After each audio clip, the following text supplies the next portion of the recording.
Hey, how's it going? I'm Ben from Universal Audio, and today I'm going to walk you through some of my tips and tricks for getting set up with a broadcast-style microphone, like the SD-1 standard dynamic mic from UA. But before I get started, if you've got any questions or ideas for future videos, leave a comment down below and make sure you subscribe to the channel so you don't miss any of our future episodes. Let's get started. So my number one tip for getting a great sounding vocal starts at the source, with picking the right microphone that matches your voice. So the way I like to do this is by auditioning a couple of different microphones, recording the same line on each one of them, and then listening back. Now what I'm listening for is the tone and the natural character of my voice coming through the microphone. And often I find one mic will just kind of stand out above the rest, and that's how I know I've got the right source.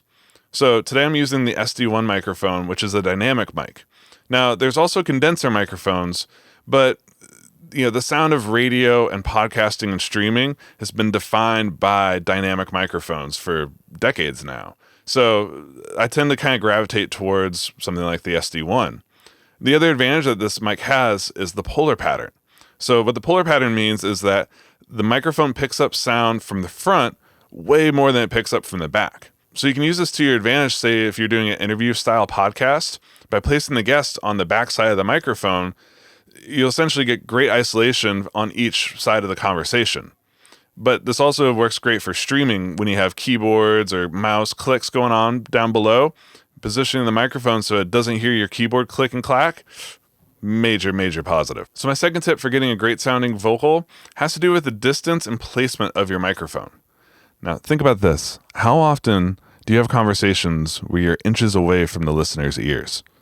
Hopefully not that often, because it's kind of awkward and weird, right? In normal conversation, we're at least a foot or two apart from each other, social distance. So the same should kind of be true for your microphone. Personally, I find the sweet spot is about, 4 inches away from the microphone.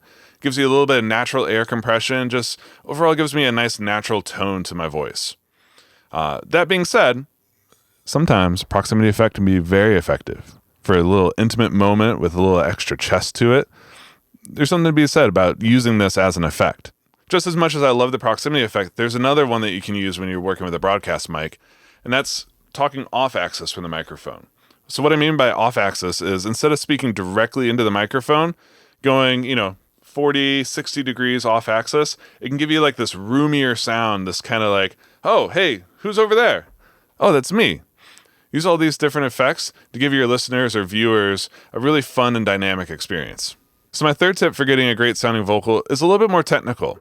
You'll find on many microphones, there's little switches that allow you to alter the tone coming out of the mic, and these can have a huge impact on your sound. For example, on the SD-1, I've got a high pass filter and a presence boost. Let me show you what those sound like. Hi, I'm Ben from Universal Audio, and this is the SD-1 microphone with a high pass turned off. Hi, I'm Ben from Universal Audio, and this is my SD-1 with a high pass turned on. Notice how the proximity effect just vanished? That's what a high pass is for. Hi, I'm Ben from Universal Audio, and this is my SD-1 microphone with the presence boost turned off. Hi, I'm Ben from Universal Audio, and this is my SD-1 microphone with the presence boost turned on. Notice how there's a little bit more clarity and presence to my voice? Yep, that's what the presence switch does. So you heard the impact that those switches can have on the sound coming out of my mic, but there's one more trick up my sleeve, and that's actually removing the windscreen from the front of this microphone.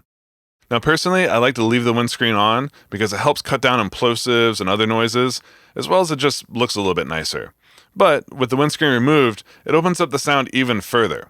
And something that you can do if you do run into lots of plosives is just move a little bit off axis. So this way the air coming out of your mouth isn't going directly into the capsule of the microphone.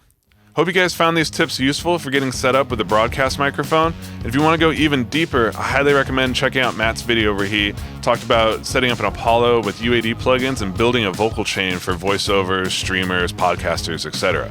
And if you got any questions or ideas for future shows, leave a comment down below and make sure you guys are subscribed to the UA YouTube channel. We'll see you guys back here very soon. Peace.